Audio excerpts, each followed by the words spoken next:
everyone, this is Mr. Sassy and I'm here today to do the 7 Deadly Sins chapter 144 and 145 review. Now this week we have 2 chapters, and from my point of view that is a very good thing. That is fantastic, because I actually wanted to know more about the battle between Bam Garan and Marcela, whatever her name is. And voila, I got 2 chapters this week. And although I'm doing a late review because I didn't have time yesterday, I read the chapters yesterday and I read them again today, but I didn't have time yesterday, I'm going to make it a review / discussion of these 2 chapters to make up for not posting them yesterday. Now, for those of you who read the chapters, and I'm pretty sure that many of you did read the chapters until now, the question on everybody's mind is how will Bam escape, because his soul just got stolen. That was the conclusion of the battle. So I'm starting with the end because that's the most interesting thing. And my thought on this is the following. I'm pretty sure that Bam's soul is united with Elaine's soul. I'm pretty sure that Bam and Elaine make a whole together. They are a part of a whole. And I say this because I went back and I read chapter 7 when Bam tries to protect Elaine from the fire demon that was attacking the fairy forest, and he gets mortally wounded. So Elaine has to give him the fountain's waters to revive him because she loved him. But he couldn't drink them, so she has to kiss him in order to bring him back to life. Somehow make him drink that, forcefully drink that. And I'm not 100% sure about this, but I'm pretty sure that kiss united them both, their destinies together, because it was a kiss with the water of the fountain of youth, and it is what made Bam immortal, so there's got to be some deeper meaning behind that. I'm pretty sure that Bam's soul cannot be digested by Garan, because somehow it's still tied up to Elaine's soul. Now that's my first theory, and it makes sense. My second theory is that either Bam without a soul, the body of Bam without a soul, can now steal even more power, because it seems he has a limit of power he can steal with his Snatch ability. But now without a soul he can probably go berserk and maybe defeat both of them, or the soul of Bam itself contains the ability Snatch, and it will snatch the souls inside Garan now that he is inside Garan. Something like that, something along those lines. So those are the 3 possibilities that I currently see, because Garan, from what we saw, has Bam's soul in his mouth, so there's no time for someone to step in and save Bam's soul. Or maybe there is, maybe somebody like Meliodas or somebody can just pop into the scene, punch Garan into the stomach, and then he spits out Bam's soul. That could be a possibility as well. But that being said, let me get on with the chapter. The chapter itself is pretty simple.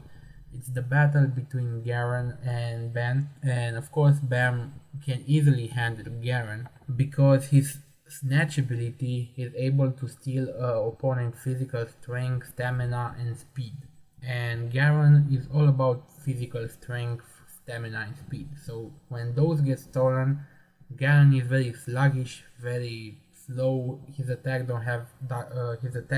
don't have any power behind them. So Bam is stealing all of that and adding it to his own body. And I think he would have been able to defeat Garan. But Marcela sees that Bam has a limit of power he can steal. His human body is still human, even though it is immortal, it is still a human body, and there's only so much a human body can accumulate energy-wise and accumulate inside it. So if Bam steals any more, he will explode. Of course, he would come back to life, but he would have lost that power. So you see, he has to steal in power within a limit. That limit may depend on the training he does, but Bam doesn't do much training because he bases his fighting styles on the fact that he is immortal. So he's not really training his body that much. His body is immortal, so there will be no point in training it. But now, maybe in the future, Bam could actually change that concept he has and maybe train his body to withstand more. In hindsight, he can steal more energy if his body can withstand more damage.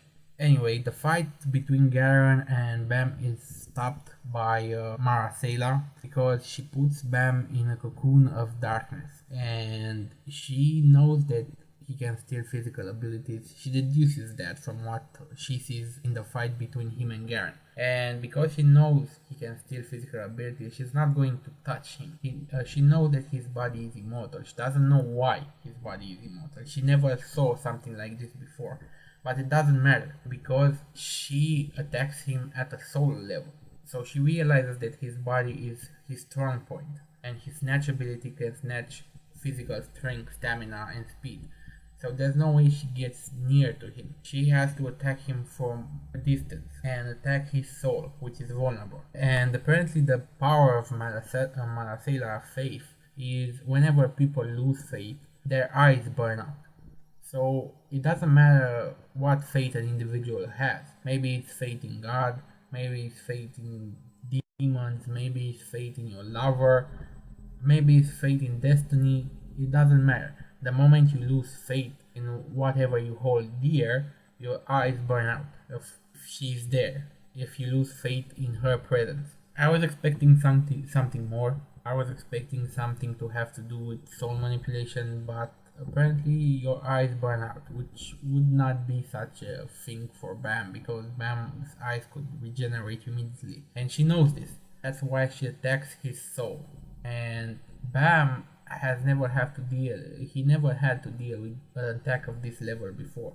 His soul gets taken away pretty easily. I'm sure that if she performed this attack on Meliodas would have nothing. So Bam is taken by surprise. Right when she wants to eat Bam's soul, Jericho attacks and the soul escapes, but Garen catches it and eats it. Well, currently it's in his mouth. He didn't swallow, but technically, yeah, he ate Bam's soul. So those are the two chapters, and the chapters themselves are great. And I just realized another thing.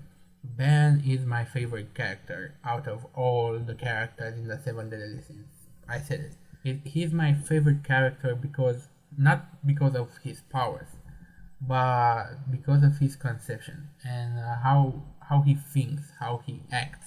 He's just a mysterious character that has gotten real power, but he doesn't abuse that power. He uses that power for honorable purposes. And he is the one of the Seven Deadly Sins that has the most character development in the story. We see Bam as he was when he was a kid. We see Bam as he was when he was a teenager. We see Bam falling in love. We see his mindset. We also see how he joined the Seven Deadly Sins. We also see him going to prison when the Seven Deadly Sins were dismantled, and he went to prison his own free will. And we also see how he reacts when he's near Meliodas, his 1-2 friend. So Bam has the most character development, and I like him the most, and I like the way his character is being depicted in the story. That being said, rate, comment, subscribe. I'm waiting for the chapter next week because I really want to see if my theories were right. Some of my theories were right, and I want to see how Bam escapes, because Bam is not going to die, that's for sure. Oh, and another thing, I almost forgot. Bam doesn't have his treasure, like Meliodas has his soul and King has I don't know how his pole arm is named. I forget right now, but maybe I'll do another video about that because this video is already 10 minutes. So rate, comment, subscribe, and I'll see you guys next time. Have a nice day. Any rational society would either kill me or put me to some use.